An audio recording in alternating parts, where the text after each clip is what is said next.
Salam sejahtera, terima kasih karena bersama dengan saya di Nazlin Unity Channel. Akhirnya keputusan yang ditunggu-tunggu oleh para peminat politik hari ini tampil juga. Akhirnya, apa yang menggemparkan kita semua ialah tentang Tun Mahathir Mohamad. Ada yang kata, bilalah agaknya Tun Mahathir ini berhenti daripada politik Malaysia. Ada sampai yang mengatakan, bila agak-agaknya Mahathir ini betul-betul bertobat, tidak lagi sibuk, tidak lagi melakukan perkara yang mengganggu pentadbiran negara. Ramai yang menganggap Mahathir itu sudah tidak relevan, sudah terlalu tua dan juga hanya sekadar mahu uh, campur tangan tetapi tidak banyak lagi membawa makna apa-apa.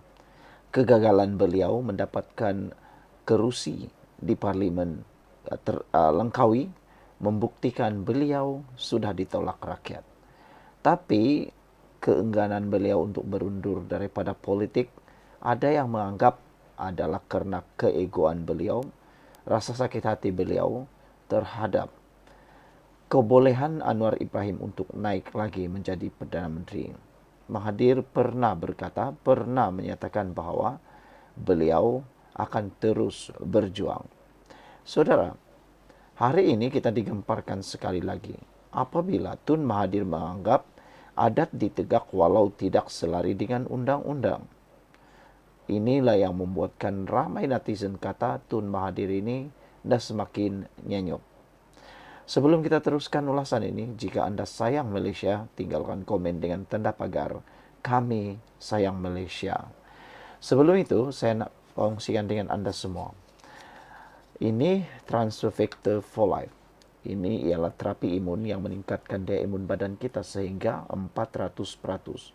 Secara umumnya, tanpa imun badan yang kuat, kita kena penyakit. Oleh kerana imun badan kita yang lemah dan bodoh, kita kena berbagai penyakit dan kita tak sembuh-sembuh daripada semua jenis penyakit. Itu sebabnya ramai orang yang sengsara menderita dengan para penyakit kerana daya imun badan yang lemah. Tapi dengan peningkatan daya imun badan, kita boleh sembuh daripada semua jenis penyakit. Dengan imun badan yang seimbang, kita juga jadi kuat daripada penyakit. Oleh sebab itulah, transfer factor for life ini boleh dimakan untuk meningkatkan daya imun badan kita sehingga 400%. Apabila imun badan kita meningkat, kita sembuh daripada penyakit. Produk ini lulus KKM, produk ini halal dan juga produk ini diperakui oleh doktor-doktor di seluruh dunia. Dapatkannya melalui nombor telefon yang tertera. Jangan tunggu sampai sudah terlambat baru Anda mahu mendapatkannya. Hubungi nombor telefon yang tertera dan Anda akan dapat nasihat yang percuma. Baiklah saudara, Tun Mahathir hari ini menganggap adat ditegak walau tidak selari dengan undang-undang. Ini pula reaksi netizen. Tun Dr. Mahathir berpendapat kebelakangan ini adat ditegakkan walaupun tidak selari dengan undang-undang. Menerusi hantaran di platform X hari ini, bekas Perdana Menteri 2 kali itu menegaskan sepatutnya undang-undang mengatasi adat. Namun dakwanya raja-raja kini diminta untuk menyelesaikan masalah politik. Bekas ahli Parlimen Langkawi berkenan berkata, undang-undang dasar dan tindakan mesti selari dan selaras dengan undang-undang asas yang termaktub dalam perlembagaan. Apabila adat melanggar undang-undang perlembagaan menjadi tidak relevan, kata Mahathir. Kedaulatan undang-undang akan lenyap, kita akan kembali ke titik permulaan, katanya lagi. Itulah pilihan Malaysia, kata Mahathir. Menjengah ke ruangan komentar, rata-rata menempelak pengasas Parti Pribumi Bersatu Malaysia Bersatu dan Parti Pejuang Tanah Air Pejuang itu, pengguna X, berkata, beliau bersetuju Malaysia mesti mempertahankan perlembagaan, namun usah dilupakan bukan adat yang mengkhianati perlembagaan. Tegasnya, pengkhianatan terhadap perlembagaan berlaku ketika Mahathir merosakkan Badan Kehakiman, memenjarakan pengkritik tanpa perbicaraan, melemahkan institusi raja-raja dan menormalisasikan pemerintahan autoritarian. Kini Tun pula memberi sarahan tentang kedaulatan undang-undang sinisnya. Sementara itu, seorang lagi pengguna X mengingatkan bahwa pelembagaan ialah undang-undang tertinggi negara dan segala-galanya termaktub dalam pelembagaan. Daripada ikrar yang dilafazkan oleh penjawat awam dan ahli politik yang dipilih, hinggalah kepada rukun negara. Jadi, adakah hantaran ini boleh dianggap sebagai hasutan? Soalnya lagi. Adakah itu adalah satu hasutan? Entahlah, Anda fikirlah sendiri. Sekian dulu untuk kali ini. Jangan lupa tinggalkan komen Anda. Salam sejahtera, terima kasih karena bersama dengan saya di Nazilin Unity Channel. Dua persoalan penting. Adakah Adun Sabah yang menjadi timbalan menteri letak jawatan atau dipecat daripada jawatan? Itulah yang menjadi persoalan besar dalam kalangan peminat politik di seluruh Malaysia, khususnya di Sabah, apabila mahkamah mendakwa dua orang adun daripada Sabah. Apa yang berlaku? Ini kata Hajiji, jawapan Hajiji tentang kedudukan dua adun Sabah yang terpalit dengan kes rasuah. Kerajaan Negeri Sabah menyerahkan sepenuhnya isu membabitkan ahli Dewan Undangan Negeri yang berdepan pertuduhan rasuah kepada proses undang-undang.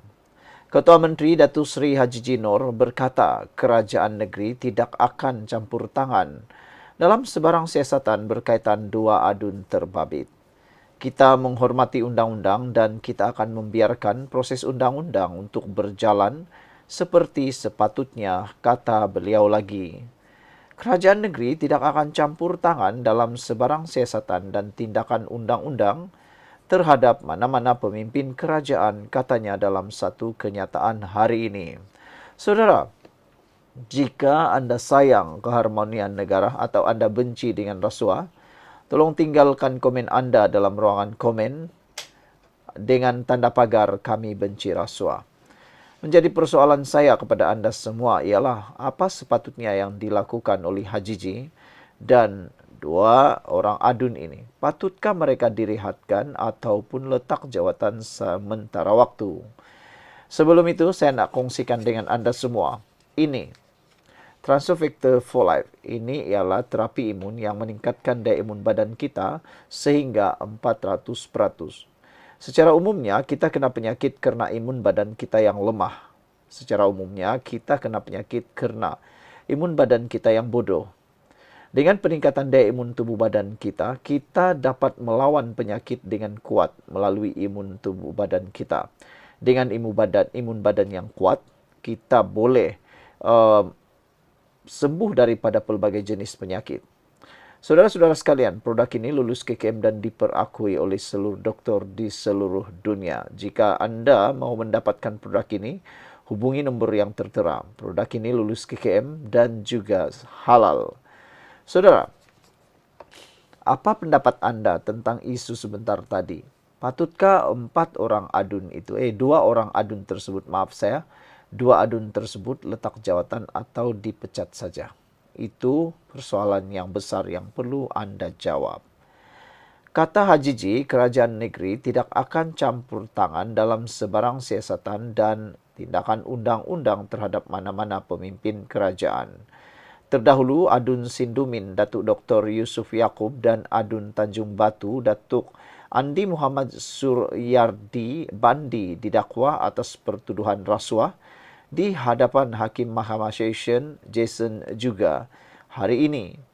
Mengulas status kedua-dua adun berkenaan dalam kerajaan semasa, Hajiji berkata beliau akan meneliti perkara itu dengan sebaiknya selepas menerima semua maklumat dan laporan yang berkaitan. Jelasnya, kerajaan negeri komited untuk memastikan integriti dalam pentadbiran dan pengurusan kerajaan. Apa yang akan terjadi kepada kerajaan negeri Sabah selepas ini, itu pun menjadi persoalan ramai. Sekian dulu untuk kali ini. Jangan lupa tinggalkan komen Anda. Jika Anda suka kerajaan yang benci rasuah, buatlah komen dengan tanda pagar kami benci rasuah.